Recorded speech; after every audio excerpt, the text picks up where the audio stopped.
Department of Mathematics, SNS College of Engineering.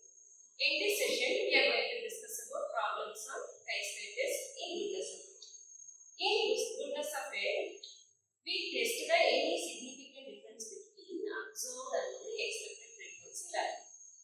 Coming to the problem, here they have given the following data gives the number of aircraft accidents that occur during the various days of a week. Here, we are going to find whether the accidents are uniformly distributed over the week. In this problem, they have given days: Sunday, Monday, Tuesday, Wednesday, Thursday, Friday, Saturday.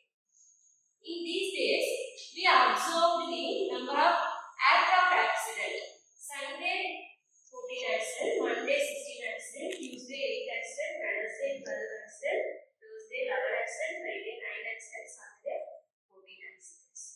Based on this data, we are going to test the accidents are uniformly distributed over the week. For that, we are going to create first null hypothesis H0.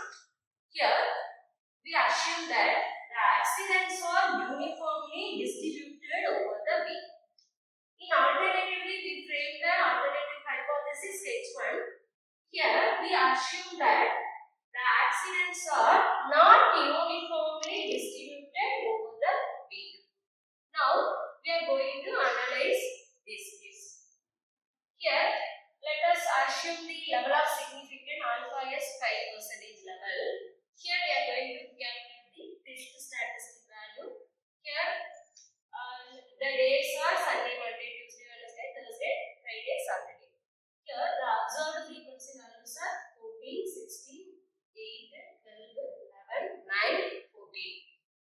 Here, expected frequency value is calculated by sum of all the frequency value 14 to up to here 14. 14 plus 16 plus 8 plus 12, 11 plus 9 plus 14. Adding these observed frequency divided by 1, 2, 3, 4, 5, 6, 7. Divided by 7, we get the expected frequency value is 12. So, after that, we calculate O minus E the whole square value. That means observed value minus expected value the whole square.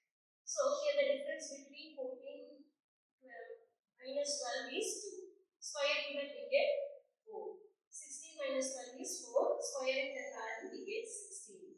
8 minus 12 is minus 4. Minus 4 the whole square we get 16. Positive 16. Then 12 minus 12 we get 6. 11 minus 12 we get minus 1. Minus 1 the whole square value is equal to plus 1. 9 minus 12 we get 3. Minus 3. Minus 3 the whole square is 9. 14 minus 12 we get 2. 2 square value is equal to 4. After calculating O minus E the whole square, it will be divided by 3. So, each and every data divided by corresponding E value. So, 4 divided by 12. Then 16 divided by 12. 16 divided by 12. 0 divided by 12. 1 divided by 12. 9 divided by 12. 4 divided by 12. After dividing this value, we get 0.333, 1.333, 1.333, 0.083, 0.75, 0.333. So, adding this O minus E by 8, E the whole square by E, we get 4.165. This is our test statistic chi-square value. So, its formula is summation of O minus E the whole square by E. So, adding these values, we get 4.165 is the calculated test statistic value. After calculating value, we are going to evaluate the corresponding table value at alpha equal to 5% level. At alpha equal to 5% level. 5% level and the corresponding degrees of freedom n-1 degrees of freedom. Here we are having 7 days values. 7 minus 1 we get 6 days. So we calculate the table value, chi-square value alpha equal to 5%, degrees of freedom is equal to 6, which value is equal to 12.592. After that, coming to the conclusion, here the calculated value 4.165 is less than the table value 12.592. So if this calculated value is less than the table value, so we accept H1 accidents are uniformly distributed over the way. That's all. Thank you.